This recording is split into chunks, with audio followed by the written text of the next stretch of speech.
नमस्कार, मैं आपका दीपक शर्मा। हरियाणा में अहिरवाल क्षेत्र में सियासत कुर्सी चौधर की चिंगारियां भड़क रही हैं। अहिरवाल क्षेत्र की सियासत में एक छत्तर राज हटाने की तैयारी चल रही है, वो भी नाम लेकर। इसी बात ने तूल तब भी पकड़ा जब हरियाणा बीजेपी प्रदेशाध्यक्ष मोहन लाल बड़ोली ने स्वीकार किया कि दक्षिण हरियाणा में नेताओं के बीच मतभेद थे, लेकिन मनभेद नहीं। बीजेपी के नेताओं में भी भेद तो थे, स्वीकार तो किया गया।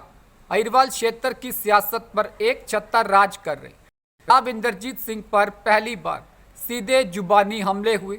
राव इंद्रजीत सिंह के साथ उनकी विरासत को निशाने पर लिया गया।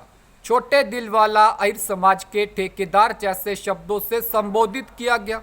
राव इंद्रजीत सिंह ने 2009 के चुनाव में राव नरबीर सिंह के चौथे स्थान पर रहने को लेकर तंज कसा था, तो राव नरबीर सिंह ने कहा कि उनकी तो राजनीति की शुरुआत ही राव इंद्रजीत सिंह को हराकर हुई थी। उम्र की अधिकता के कारण शायद वह भूल रहे हैं। अहिरवाल में बयानबाजी का दौर चल रहा है। बीजेपी एक्शन क्यों नहीं लेती? ऐसी पार्टी जहाँ नेता नहीं पार्टी ही बड़ी है। नेताओं के जवाबी हमले किसके इशारे पर हो रहे हैं? क्योंकि निशाने पर वह भी आ रहा है जिसकी अपने ही सीएम से कभी बनी नहीं। अब क्या वही बीजेपी राव इंद्रजीत सिंह को घर बिठाने की तैयारी कर रही है? क्या इसलिए उनके दुर्विरोधी राव नरबीर सिंह को कंट्रोल नहीं किया जा रहा?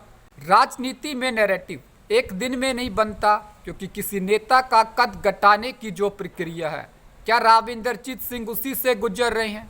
क्या पार्टी आलाकमान को पता नहीं है कि दो नेताओं की आपसी जुबानी जंग में मीडिया में क्या छप रहा है, सोशल मीडिया पर क्या चल रहा है? यह सोचने वाली बात है कि पार्टी अनुशासनहीनता के बावजूद पार्टी चुप क्यों है? क्योंकि बीजेपी की नज़र तो बड़ी पैनी है। क्योंकि राहुल गांधी जब नॉर्थ ईस्ट का पटका नहीं पहनते तो बीजेपी को नज़र आ जाता है। बिहार कांग्रेस के 6 विधायक क्या कर रहे हैं, बीजेपी की नज़र इस पर भी रहती है। महाराष्ट्र के अंबरनाथ नगर परिषद में कांग्रेस के टूटे हुए एमसी को अपनी पार्टी में जोड़कर कुर्सी लेने पर भी बीजेपी की नज़र रहती है। लेकिन हरियाणा में अहिरवाल में नेताओं की जुबानी जंग की खबर बीजेपी को क्यों नहीं मिलती? यह असमंजस में डालने वाली बात है। इसमें कोई शक नहीं है कि राव इंद्रजीत सिंह की प्रतिद्वंदता राव नरबीर सिंह के परिवार से 3 पीढ़ियों से रही है। राव नरबीर सिंह पहले भी राव इंद्रजीत सिंह पर नाम बोलकर हमला बोलते थे, लेकिन अब खुलकर बोला जा रहा है तो राव इंद्रजीत सिंह भी खुलकर मैदान में हैं। यह जुबानी जंग अहिरवाल का बड़ा नेता बनने की होड़ के चलते हैं। राव इंद्रजीत सिंह बार बार पार्टी लाइन से हटकर बयान देते हैं, दक्षिण हरियाणा को उचित इनाम न मिलने की शिकायत करते हैं, मुख्यमंत्री न बन पाने की टीस मन में रहती है। कभी पूर्व मुख्यमंत्री मनोहर लाल खट्टर तो कभी वर्तमान मुख्यमंत्री पर अप्रत्यक्ष टिप्पणी भी कर देते हैं। वो अक्सर कह देते हैं कि हमने सरकारें बनवाई हैं। क्या यही टीस बीजेपी के मन में भी है? क्या कहीं कोई नेता खुद को पार्टी से ऊपर तो नहीं ले जा रहा?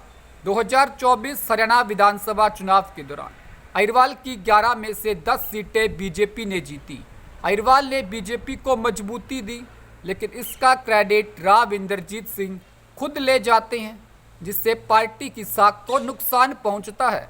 इसलिए कुछ नेता मानते हैं कि राव इंद्रजीत सिंह की छवि से पार्टी की एकता को नुकसान पहुंचा है।